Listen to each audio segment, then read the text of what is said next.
Hello and welcome. I was researching the net for some good news in connection with climate change, but I honestly didn't find any. What I found is that COP30 is starting. Indigenous people ran over the main hole of COP30 because they don't want their land to be touched by big oil. The other very interesting news is the Lancet report came out. It's a horror story, to be honest. This report looks into climate change as a healthcare problem every year, and it's made by independent scientists. Politicians doesn't like independent scientists. We know that. And this report states that 550,000 people died because of healthcare issues last year, triggered directly by climate change. If you want to send us a message or a suggestion, please send it to info@weareendangeredspecies.com and follow us on TikTok, on Instagram, and on Facebook. Here is Balázs Just with the opener. And today's reason we are an endangered species is art.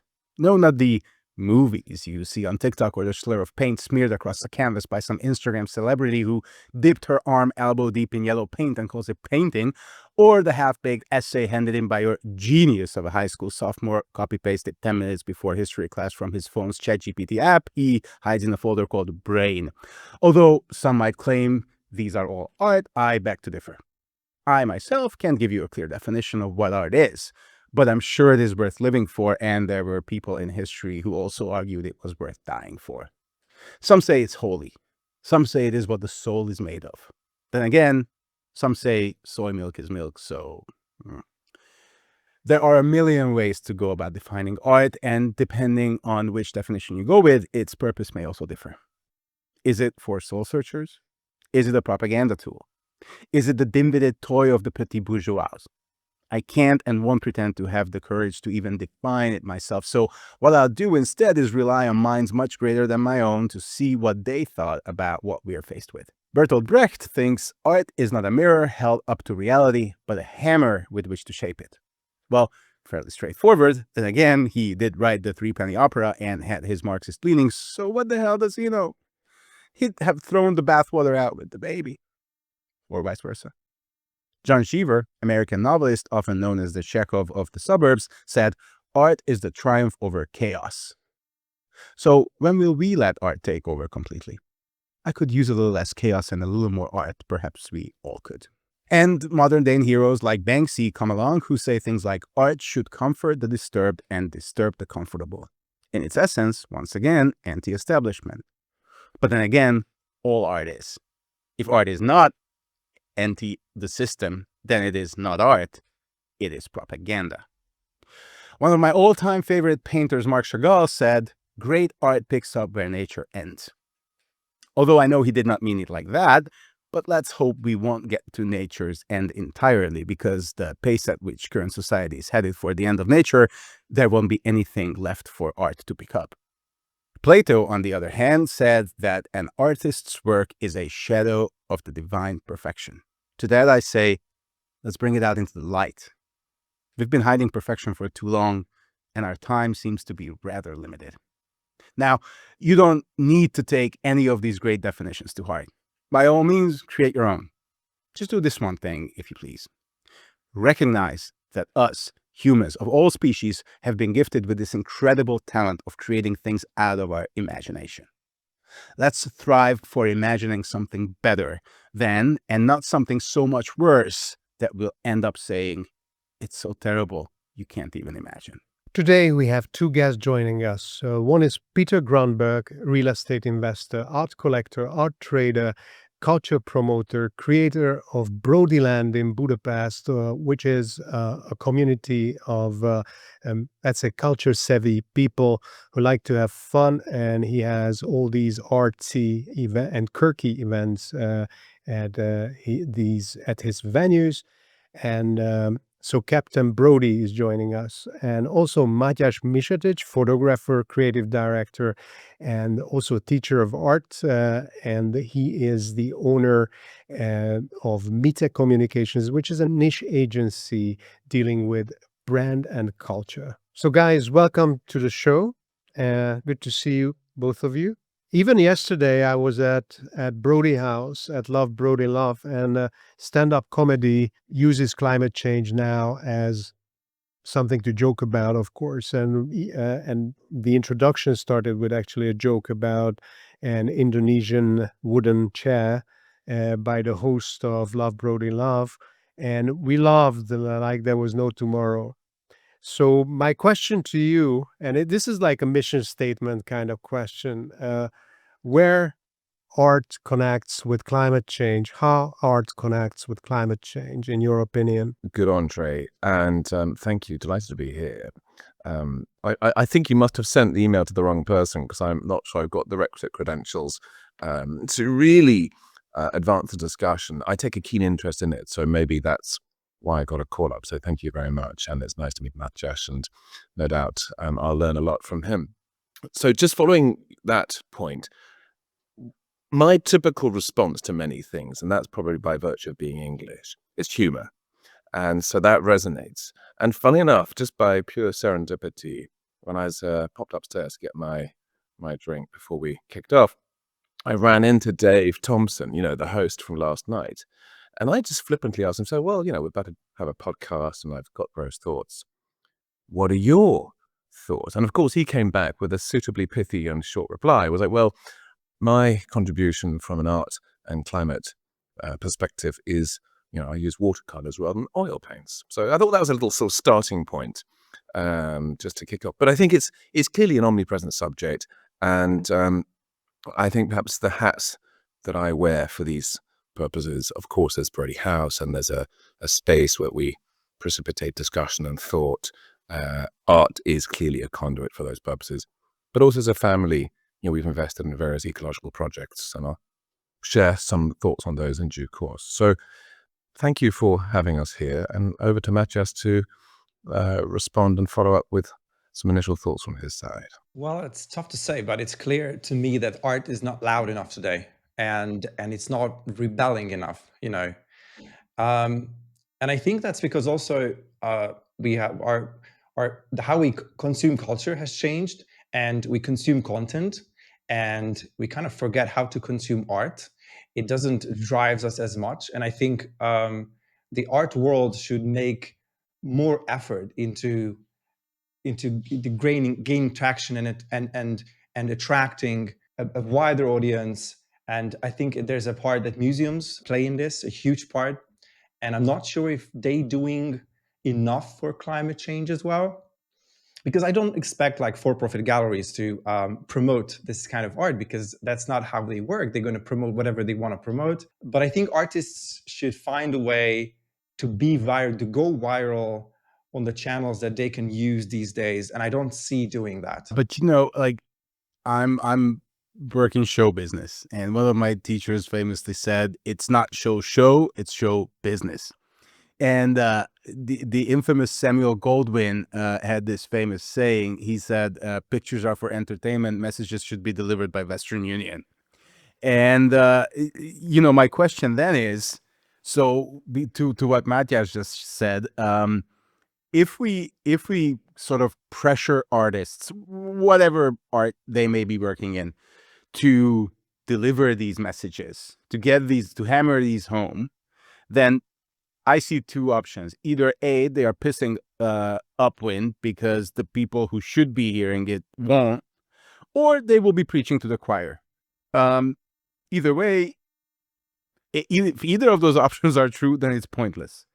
Or is it? Like, what? Because Peter, you just said, we do sort of hear each other when we speak these things. Matyas, you said they should be saying more. So which is it? And what's the point? Well, I had an interesting thought. There's a discussion I had with Julian Rosfeld, who's a German art filmmaker. And I asked him exactly this question, because he sits at the cross-section of these things. And I pose it more insofar as, does he feel guilty when he's making films for the purpose of positive messaging? Yes. And so how did he reconcile that? And I thought he came back with a nice response, which is, so I can't claim responsibility for this, I'm just citing him. And he said that he sees art more as a language rather than the solution per se. So maybe that's a a segue to your question, Balázs, which is maybe the expectation needs to be recalibrated. And how do we use that language and to what purpose? So maybe not to be pedantic, but sort of talking as art as a platform, I might invite another thought, which is art as a tool or a language for the purpose of facilitating discussions, rebellion, etc. And so I might frame it in those terms. Now, then the next point is, well, what is that art and what are those languages that you're wishing to employ? That, of course, segues into a much wider conversation. We can dive into that. But I imagine there's filmmakers who have a perspective, musicians, visual artists, and I don't know if you want to go down that track, but that's one thought that I've been mulling over recently. Comedy being another one, of course, given the recent example cited. Yeah, I guess it's also a question like what do we consider art, and and it's not for this podcast to determine. But when I referred to art previously, I meant contemporary art, and that is a very elitist thing because you got to have at least a little bit of education to decode that. So back to Peter about the language. So it's a language that few can understand, and when it comes to this language within the art realm, I think public art is a form that can resonate with the broadest audience, and this is why Olafur Eliasson's iceberg installation in London and Paris was great, because like he was inviting the public to contemplate on the effects of climate change, and it was something that was put there, and people were like forced to look up from the daily commute, like what is there? It's like melting icebergs around me, and this is something that this is the level of stimuli that people need these days, and I think we have to make art that's in there. They don't have to go to a gallery or a museum to get that. We have to bring the art to people like that in ways that are thoughtful enough to make you stop and shocking enough to make you stop and think about it. Amazing exhibition that was, and I want to go back a bit on where we started from, and coming from, basically from my day by day experiences, and like when I go to any venue of Brodyland, uh, I always kind of explore. When I go to the restrooms, I explore because there is always art on the wall. And even yesterday, I found a new piece I haven't discovered yet in Brody House. And this was about the penguins, the last place where penguins can hide. And this is a penguin climbing into a refrigerator in pale blue with a white outline. And it just, dragged my attention. I was standing there. I even took a photo, which is weird to take a photo in the toilet, but you do Yeah, you gotta that be at careful of these that. places. So, and also and again, my experience, I look at Matyas's art, photography. Sorry, why did you take a picture? What did the penguin in the refrigerator? It was a picture. It was just like that this is a witty way of saying that penguins have no place on Earth. We need to put them in the fridge. And I like that. And I like witty things because this actually bursts through the dumb mind as well, because it's like an advertisement slogan, an art, and everything. And also when I look at Matyas's art, his paintings, we're going to put both links, Brody and Matyas's webpage in the notes. I see that I look at those pictures and I don't need an explanation to understand it. It makes me a bit uneasy, also in a weird way, darkly inspired, that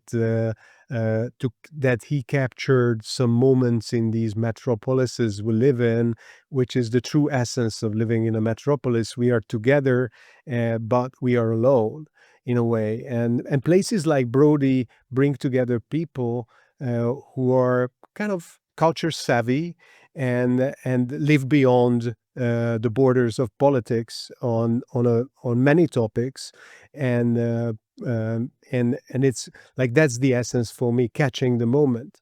And then back to the glacial berg exhibition in Paris. So it was huge. It was all over the newspapers, online media, even on social media. It did good, but what did it really do? We remember it. We say it was a great thing to drag a big ass iceberg out of its place and melt it in Paris instead of melting it at the North Pole. Then, Yeah, what did it do? I want to ask you guys. yeah. What did it do? Well, I think that we're coming down to the question of impact, right? So there's probably a broad consensus that for the most part, people acknowledge there's a problem. But I think when you're trying to solve it, you go to identify what is that problem. I think for the purpose of this conversation as well, we have to accept that there are different debates. My perspective is probably similar to you guys, is that I do think there's a problem that's related to climate. Naysayers, fine, they have their views, but we're not here to necessarily dive into that subject per se. But I said, just going back to that penguin, it's funny enough you picked up on that, because that was actually like a micro campaign, if you like, and that was in, we made that ourselves. There's an in-house sort of designed reminder for people to switch off lights and switch off aircon in our accommodation. So again, I face this sort of moral paradox of being a supplier of certain functions and services, which by their very essence are not ecologically sustainable, i.e. people traveling, coming to support the production of films or commercial projects in Budapest. So I think recognize that's good from a social perspective, it's good for the economy and so forth. So, but I do deep down, and my artistic partner would say, well, actually, you say one thing, but you're actually not necessarily practicing another. So I find that there's this sort of dichotomy and this paradox in a lot of things that we do. So this penguin was an acknowledgement of that and trying to inspire atomic habit changing. And, that I think is one thing one can do. Now, the question is, how can you make those atomic habits for a very small group of people within in one building in Budapest? It's so micro, it's, you could argue, what's the point? I ultimately believe there is a point, but I see how people could argue against that. So maybe the conversation is like how to create the impact on a really systematic, structured fashion. And I just thought we'll share one thought on that subject. And it's away from art, actually, but it's maybe where one can learn. And you think about in the sort of 60s and 70s in the UK as a behavioral change, a very successful behavioral change, often cited by lawmakers and psychologists and sociologists. And that is drink driving. That was totally cool once upon a time, the one for the road, all that stuff. And as a result of which, people died and, that got to the point of being socially unacceptable. And there was a very successful campaign and it was a shock and awe. There were obviously legal implications. So firstly, most people acknowledge they don't want to run over a child and they'd feel very guilty if they had a drink or two. So that's sort of seeing the elephant in the room and understanding that that's a problem that needs to be solved. But it needed additional pieces in there rather than people feeling regret, concern, anxiety, guilt. And I think that's ultimately something we can explore further. But I wonder, there's a confluence of messaging people, making them aware, but you also need a consequence. You need a push. You need something which is actually going to engineer wholesale change. So I don't know how art can be part of that. Well, how was that campaign successful? Because that's a really interesting analogy. Yeah, there's another one I'll come to as well. But that was successful because one, there were like massive penalties. So if you were caught, in the UK at least, if you were caught just being over the limit and certain levels of, let's say, felony, for want of a better description, you'd either lose your license, massive inconvenience at cost, you might even go to prison. That's not great. Or at least you'd have a heavy fine. So all of those things were, not good outcomes. And there's another piece, and bear in mind, I was a lawyer once upon a time, but it's the threat of the punishment is one thing. It's the execution, the actual certainty that you will indeed be receiving that punishment. So you could say, well, let's go back to climate. If you were to leave a plastic bag on the road, casually, and your arm would be chopped off, well, that would obviously be a massive deterrent. But if it only happened 0.1% of the time, people might actually start to take the risk. So if you go back to the drink drive example, was the consequences were quite serious, like actually quite painful. And secondly, the prospects of you, one, being caught and two, being punished were statistically significant. And that, within a generation, really changed wholesale behavior. So now it becomes a social norm rather than a punitive one. So having got like, oh, I'm going to lose my license, and then someone says, hey mate, you've had a few too many drinks. The sort of the social policeman factor comes in, and so suddenly you would have, fast forward to the 90s and 2000s, our generation, if you like, would actually then say, hang on mate, you're not driving, and you have someone rather than the arm of the law putting the car keys away. That's when your community, everybody's mind in the community has begun to change, and now it's all of a sudden Yes. uncool. Now, how do you go? Exactly. That's the relative number of people compared with the Earth's population of how many people drive in the UK and how many wanting to drive drunk in the UK, much lower. Now, how do we go about changing the minds of 9 billion people and making pollution uncool? And while the painting in the bathroom of the penguin helps that small community turn off the lights and flush the toilet just once instead of 5 times, that helps. But how does art then get involved in helping ease this process for 9 billion people? Matyas, do you want to pitch in here? I think this has to be a collective effort, and art is just one tool in that whole. I think it's important to say that art, like what art can do is art can offer like an emotional infrastructure. So it can make you feel bad.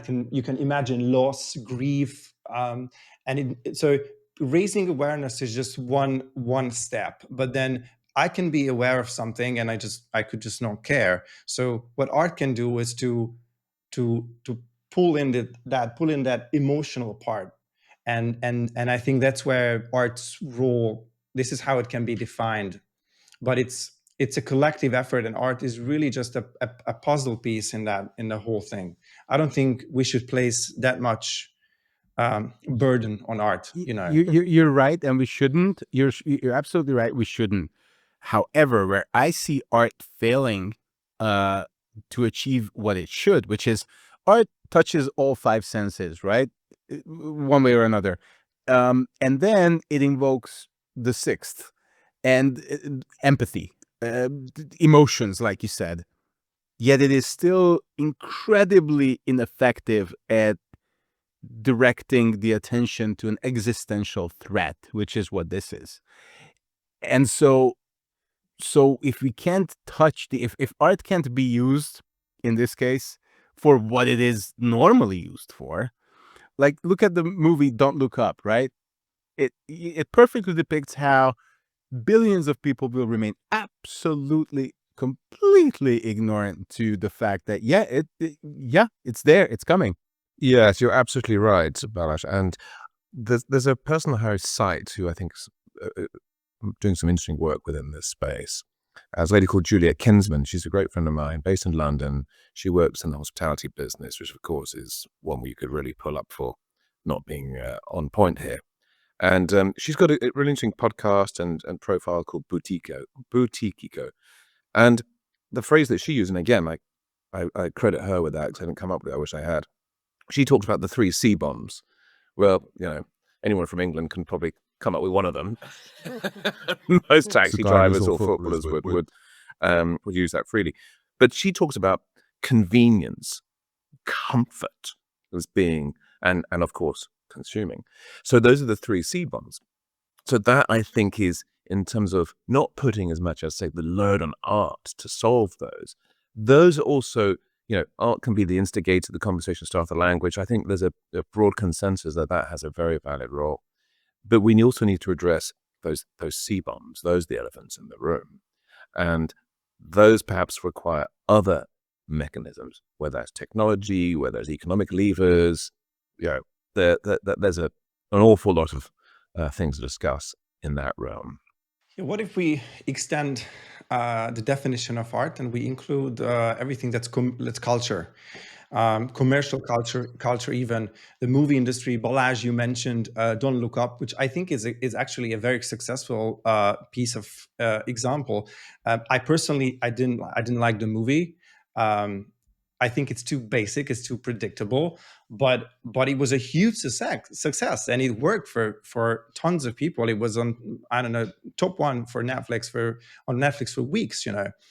What I think is missing though is more of that, And if you like, an interesting thought, if you look at how the music industry turned out in the last 20 years, for example, underground, like counterculture, basically disappeared from the music industry. The mainstream consumed it. So we had like punk music, we have rock and roll, all kinds of rebellion in the 80s, 70s, 90s, 2000s even. But these days, all we have is Cardi B. And Cardi B is shocking because of the use of language, because it's obscene. But if you look at the content, it's super basic. There's absolutely zero rebellion in it. It just appears to be rebellious. It just appears to be something, but it's actually a very weak content. It's shallow. So, and I think this is what's happening in mainstream culture. And I don't know how you can change that, to be honest. Even Steve Morrissey is now playing in series and movies rather than giving rebirth to the Smiths and doing some of that real rebellion he did before. And yeah, well, that's a shame. Back to you, Peter. I was going to think, I think the punk attitude, let's say, how has that been manifested? And I'm a child of the 70s. And so I was thinking in mind, like, what were the things that actually influenced me and have shaped my roadmap in terms of consciousness about certain issues and subjects, whether it's climate or otherwise? And I was thinking during that period, Greenpeace was a thing, right? Now, that wasn't everyone's cup of tea, clearly, but they were impactful and they did some pretty hardcore stuff. Not all of it was legal, frankly. So they were, that was bona fide rebellion. And of course, Greenpeace connected with certain musicians and art forms. So I think that, it wasn't completely divorced from an art context. But clearly, there was a sort of Che Guevara, the rebellion word, which I think we're now addressing. Another one, without any endorsement in this instance, but the IRA, very successful, and they've now become mainstream. And insofar as I remember, again, that time, that's when they were doing some highly illegal things. But that's almost the natural evolution of all these things that start on the edges. They inch their way in towards the center eventually. And like today, when you have all these people, I know Zoltan hates this, but so do I, frankly. When people splatter paint all over the Mona Lisa, like, yeah, because that's their last resort. They're screaming as loud as they can. Now, do they achieve anything other than Zoltan hating them? I wanna put my foot on the door here, and because we rode to the stormy waters of activism, and one of my favorite topics, if there is the good kind of activism and if there is the bad kind of activism, and where is art in this? And I do put my foot in the doorway before you even knock in that, because I think there is activism, and then there is punishable felonies and crime and terrorism. There's a strict red line in between.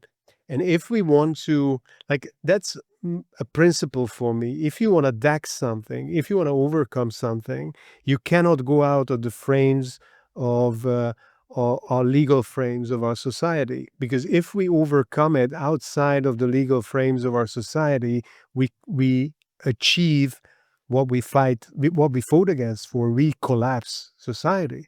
We go into Mad Max apocalypse if we do that.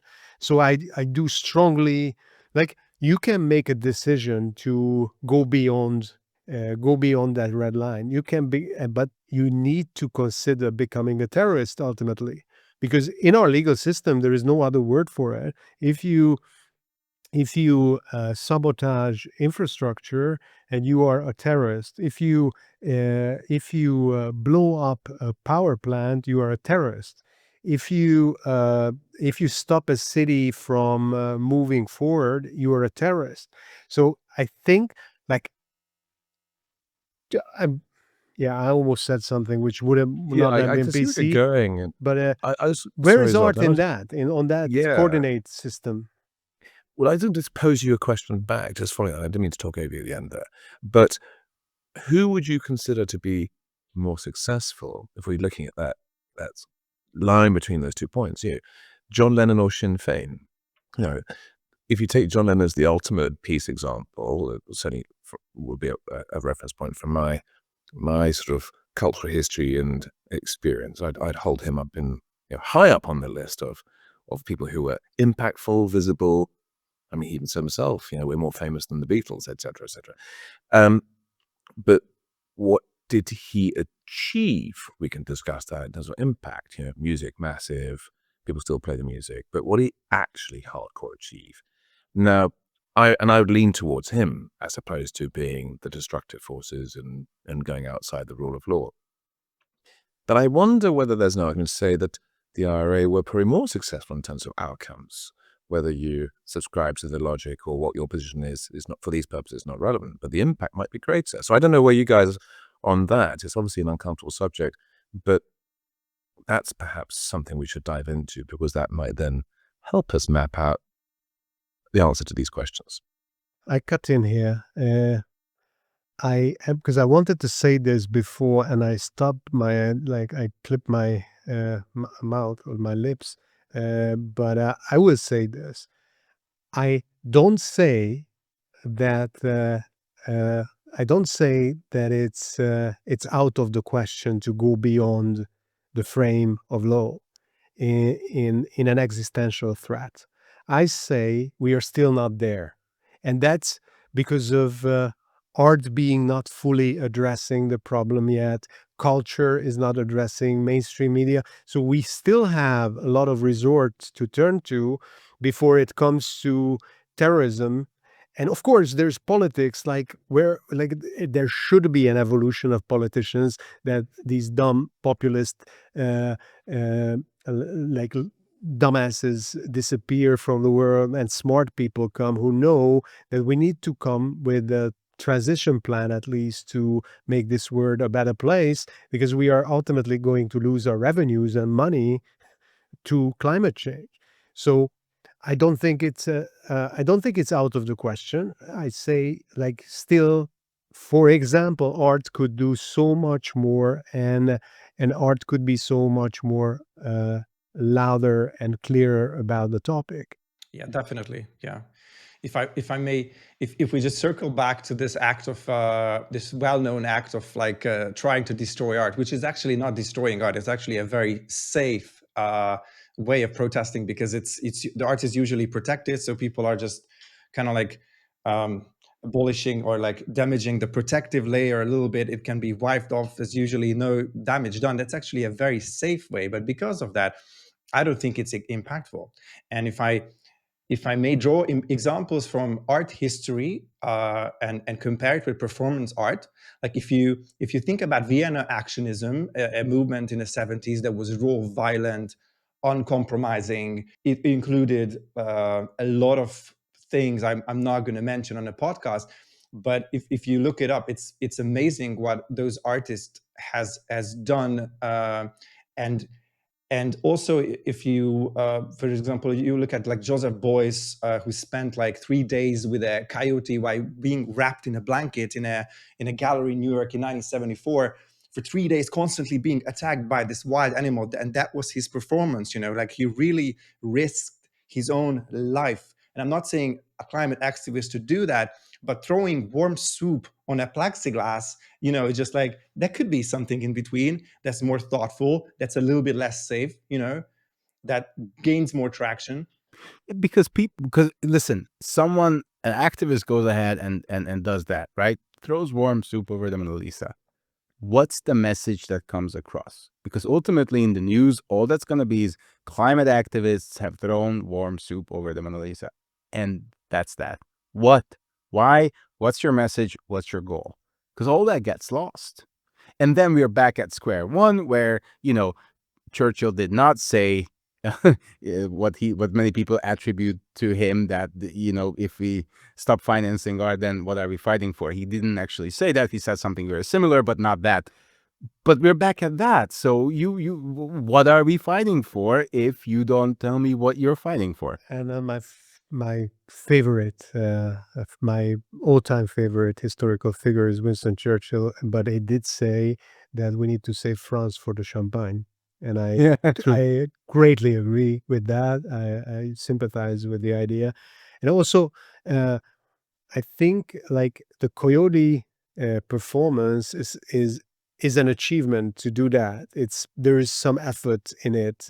Like throwing soup on a painting is like, I don't know, these guys who throw soup on paintings, even with the plexiglass, they go and spend their days not being carbon neutral. They live the same kind of life, unsustainable. We don't know that, but Yeah. yeah. But and back to that, my problem is with all this, Just Stop Oil, the Extinction Rebellion, and so on, and Greta, my favorite, uh, that there is a problem, but you don't offer an alternative. It's easy to say, let's stop oil, but how do you want to manage societies, economies, and defend these societies from collapsing in a week? Everywhere in the world, if we just stop oil now. And and that's my problem. It's stupid. Like you can kill the beast, but if you kill the hero with it, then it's not good to kill it. It was pointless to kill the beast.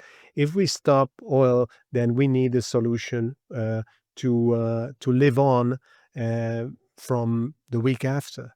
And that's true. Art, where is art in that? Why Winston Churchill wanted to save art?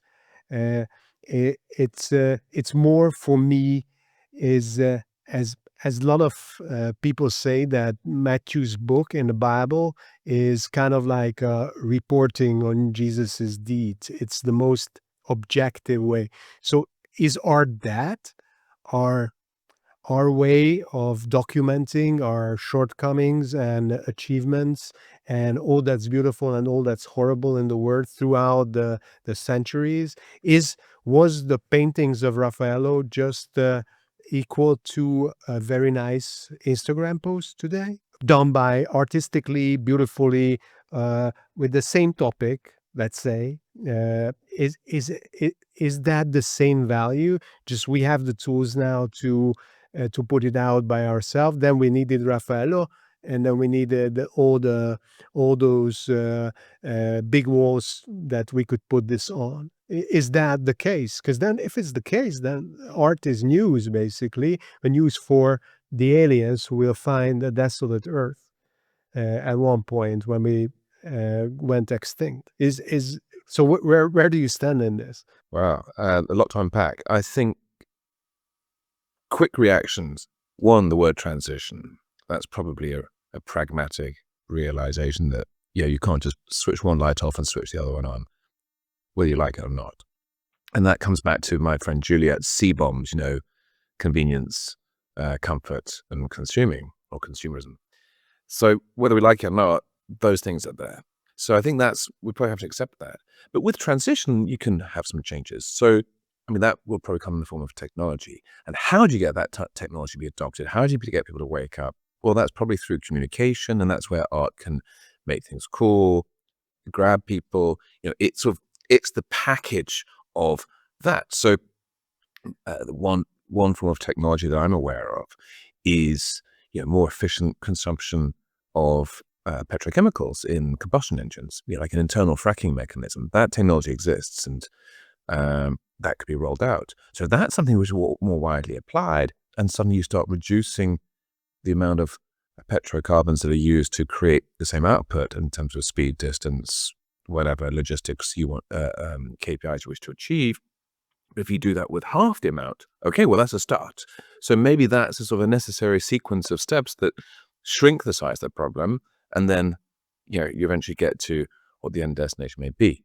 So that's probably a technological piece. When it comes to the art, the impact, and the news, and how that might ignite conversation, funny, the piece that keeps coming to my mind is Picasso's Guernica, and insofar as something which was very visceral, obviously. It came from, that was his I would imagine, Matyas might be able to correct me, but I suspect that was probably the piece that he poured most of his soul into, or at least is the one that's most famous and most often cited for those purposes. And if you look at it now with today's eyes, it's still impactful. It still has it's huge. it's clearly Picasso is a brand, if you like. So maybe that is a good example of what one could achieve if Picasso were, rather than doing a Guernica in the Second World War, the horrors of the First World War, the late 30s, and the war. But if one to do something similar with regard to climate change and cataclysmic things. So if we take back, the iceberg being pulled, does that really do that? Does that really have that impact? Is that more of a publicity stunt rather than actually really igniting, the sort of responses that you wish to ignite? So I think I'd probably sort of hand over to Matyas, who's probably a better position to discuss is maybe what's the thematic? What is the art? How is that needing to be presented to ignite a much more powerful engaged reaction? I had this thought, if we need to educate ourselves in this day and age, in climate change, in how an engine works, how an electric car works, how batteries are produced, all these questions, how the transfer from oil can be done or cannot be done. And I think we just have to change how we are in the world a little bit. Like when AI happened, suddenly everyone learned a new tool, how to use it, and everyone is implementing it secretly or not so secretly in their daily tasks and work and etc. And I think, we have the ability to learn new things. We have to start learning these things in order to form an opinion. And art can come in, content can come in. If content would exist in the form that people would consume in a way that they don't feel that they are being educated, but they're learning, that could be something. And that's not like, this is not contemporary art in its purest form, but with artistic tools, we can achieve that, I think. And Zoltan had a question that he handed over to us before this podcast that had the word comedy in it. If comedy and music can help in that, and comedy can like disarm us, and let truth slip past our defenses. So that's also could be a good way. But also ultimately it's storytelling. Like there's a reason that mythologies were kind of a big thing back in the day, Well, they still because they are, by were. the way. We just call them something else. Yeah. So it's the same thing, and storytelling remains like one of the best tools to shape minds, and I think we should go for that. Okay, like now we are at comedy, and that's a good place to be. I love it, and I know that Peter is a big promoter of quality comedy in Budapest in English language. So I've been to many of the events at Brody, and it's always a joyful evening to see different perspectives of actual politics and all our marital and other private problems to be put out in front. And also, I'm a big fan of, and who me or love me for it, I'm a big fan of Ricky Gervais and his kind of comedy. This very like he's beyond canceling. Like he is just he can say anything in this world, and I love him for it. That he dares to say those things and he's so popular. Like I think top 5 stand-up comedians in the world, and I love the inconvenient truth, how we laugh through it, and I love it in Brody too. We laughed yesterday on so much of our own Okay, shortcomings. before all the plugging continues, I'm sorry, I have to cut in because, we get it. You love Brody, so do I. Moving on, I have to acknowledge that what Matyas said is absolutely to the point, because what he was saying is that art has the ability to change the narrative, because the mythology dictated the narratives of the Greeks, of the Egyptians. It dictates still till this day with all the religions, the narrative of what we live by. Now, whether it is Ricky Gervais who gets across to a lot of people who, by the way, change their narrative, because that at least for a lot of their audiences, it gets across, and they're willing to step past the unnecessarily PC bullshit that clouds a lot of judgment. So if art can do that, if it can help shape the narrative to a form where people at least partially get that climate change is an existential threat. And whether we do that through laughter or whatever else, great. But then that's one solution. And I just wanted to pinpoint that. I finished the chain of thoughts I started because it was coming out to all these things, the coyote, the soup, harsh stand-up comedy, in your face, not harsh, in your face stand-up comedy, builds on shocking us. So is that the right way of going about it? Since these things, we laugh, we touch the glacier, we watch the coyote guy getting mauled by a coyote for 3 days. We love it, we post it, we maybe we think about it, but is that the thing art has to do now? Because Matyas said, and I think Peter is also talking about long-term impact on society and education. So, like in my opinion, maybe it's enough of shocking people. Maybe we need to find another way to their hearts through art again. Maybe art lost the power to give dream subjects to dream about. Maybe art should paint us a future. Is that something you can entertain? Yeah, well, maybe the question is, we're talking about evolution rather than revolution. So, back to my previous comments, like, yes, you take a nice, long, sustainable plan to execute. And what's the end goal? Now, perhaps the argument could be framed insofar as we don't really have that time.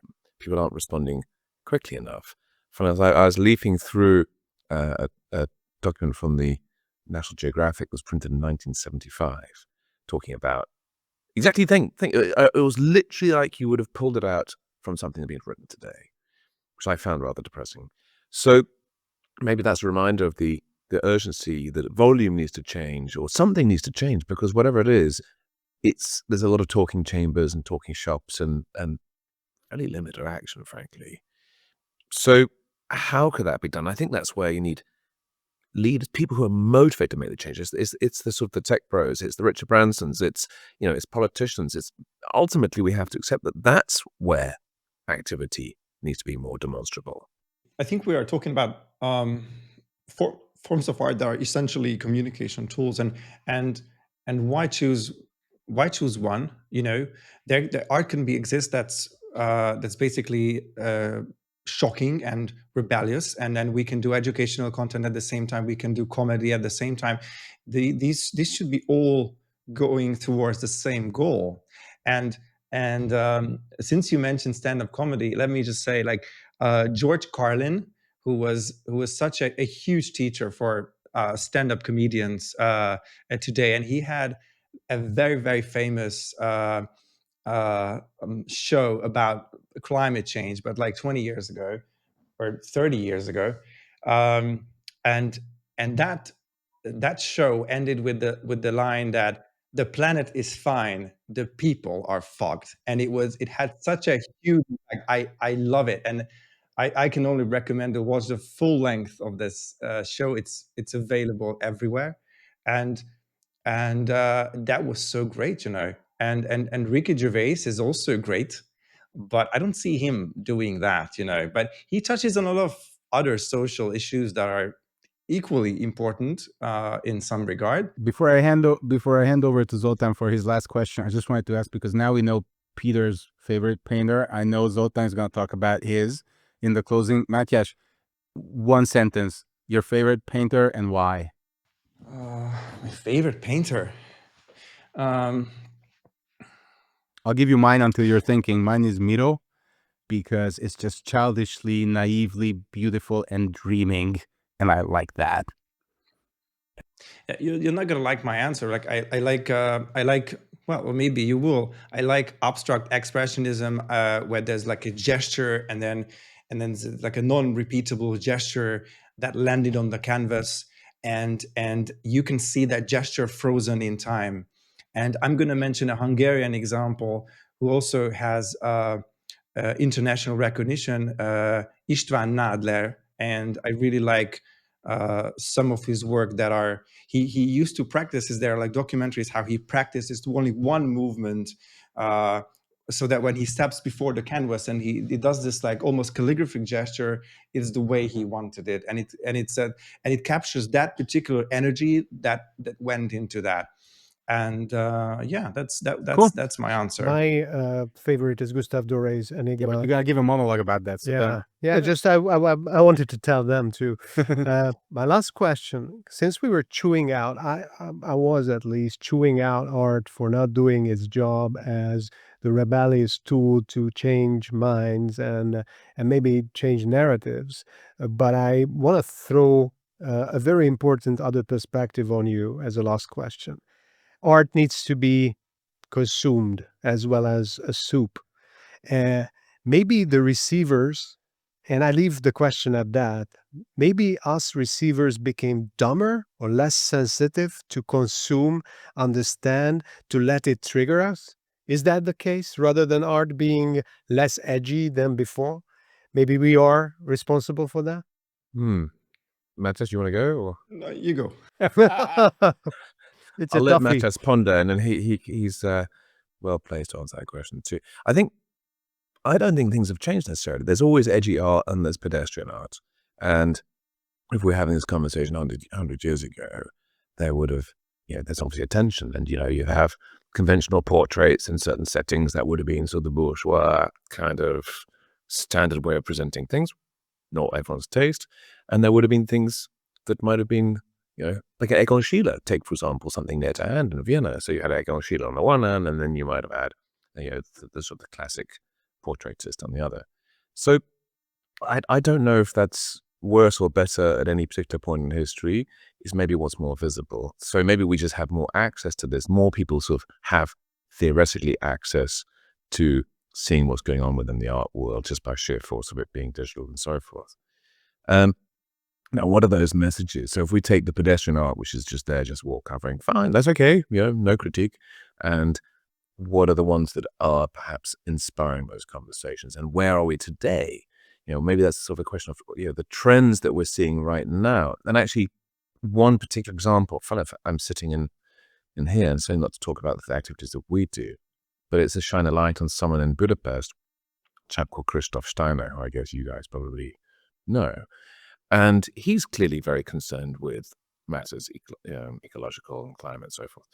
And so he did a series of podcasts, literally from where I'm sitting right now, fun enough. And he had a bed set up and he had a series of guest thought leaders from a wide range of artistic disciplines. So that perhaps addresses a point that Matyas was making insofar as it wasn't just one discipline, it was a multitude of them. And each of the guests then had an artist who they then recommended. So in some ways, there's quite a good parallel for here's someone starting a conversation. He's visible. He was then using his voice to bring in people of similar impact, shall we say. They then in turn invited people, and now he's gone viral. So I think this is probably another good micro example of the things that could be done on a bigger scale, insofar as one person then ultimately reaching a couple 100,000, say, within the context of a European city. More of that.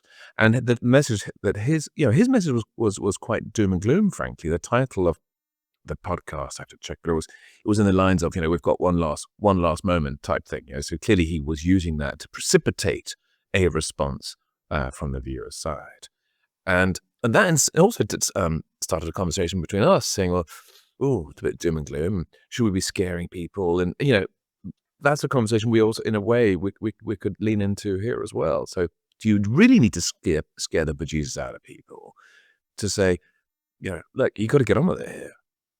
Or is that just scaring people and they become like rabbits in headlights? I don't know. Psychological question. Matyas. I think it's a question that's more about content rather than form, because form is important. How we use these tools, what kind of tools, what kind of shape does it have, and how we reach the audience. That's one thing. But what are we communicating, and what do we want to communicate, and what is the core of the content? It's more important in a way, and I don't see that happening. I don't see many artists or communicators opting for that content, opting for that message. And I think that has to be changed first. And then how we do that and how we gain the attention of the audience, that's a secondary thing. Okay. Thank you very much, guys. Thanks for being with us. Thank you. Well, I'm not sure we really solved anything, but we certainly shared some views. One person I would perhaps I wanted to mention, I don't know if this is beyond the scope of the discussion, but we've talked a lot about artists, creators, innovators, and so forth. But if we look at a political example, which I guess that's the element of the room, right? There's a slightly bereft of great examples, frankly. But it's the Ecuadorian president, what's his name? Pepe Mujica, wasn't that his name? Yeah, right. he just recently passed away, huh? Exactly. And he came to my mind quite readily as an example of someone who clearly had integrity. And Just a good human being. A good human being. Exactly. And he was in a leadership position within, let's face it, not an easy country or indeed an easy continent. And he did some great things. Yes. So maybe as I was thinking about some of the John Lennons of the world and so forth, they come more readily to mind by virtue of outreach and pop culture and so forth. But maybe we should also think about examples like him. So if we are, rather than rubbishing what's not being done, that's easy. Maybe we should also try and pull positive examples. So if you had, Pepe with John Lennon, with Damien Hirst, with, XYZ, oh, now hang on a minute, that's starting to actually move the dial. So there's maybe still hope. that's More what the Pepe. thrust should- More Pepe, and these kind of people we need to be. More Pepe, less Dodo. There you go. Thank you can very conclude much from for that. being Thanks, with us. guys. My favorite painting, Gustave Doré's Enigma, hangs in the space between what we know and what we refuse to understand. There is something perfectly fitting about that for this moment in human history. Doré rendered mystery itself, that haunting sense that truth exists just beyond the frame, waiting to be acknowledged or forever evaded. And isn't that precisely where we find ourselves? The enigma of art and climate change, of beauty and apocalypse, of the question, what are we fighting for, echoing through museums and protests alike? Today, people literally throw soup at masterpieces and call it dissent. But Van Gogh survived vandalism better than coral reefs will survive this century. And somewhere in that paradox, that desperate, almost comic contradiction, is where art lives now, in the absurdity of the moment. Here is the bittersweet part. We have proven that art moves people. Olafur Eliasson's glacial ice exhibition in Paris wasn't data, it was something you could touch. And people felt it. But feeling something and doing something remains stubbornly unacquainted. We have 100 million people watching David Attenborough's documentary about the collapse of the world, and we still can't quite manage collective action. It's like we have collectively agreed to stand in the museum, admiring the painting, while the building burns around us. Yet, and this is where I plant my flag, art might be the only thing radical and free enough for what's coming. Not because it solves things, it doesn't, it won't, but because it makes the unspeakable speakable. Comedy breaks through the numbness. Performance creates spaces where we can imagine differently. Street art on the wall reaches people that policy papers never will. And sometimes a comedian's joke cuts deeper than 1,000 scientific studies. So what do we do with Doré's Enigma? We stop treating the mystery as optional. We accept that art won't save us in the way carbon offsets won't save us, but it might do something more important. It might transform us in ways that actually matter. Art refuses easy answers. It holds despair and hope in the same frame that makes people uncomfortable enough to look inward. Stories change culture, culture changes behavior, and behavior eventually, painfully, too slowly, might change the trajectory. Gustave Doré understood that mystery doesn't require resolution to be powerful. It just requires witnesses. And perhaps that's all we can ask of art right now, to make us witnesses to our own moment, whether we are ready or not. Thank you for witnessing this episode. My bad is still on us, humans. Until next time, goodbye.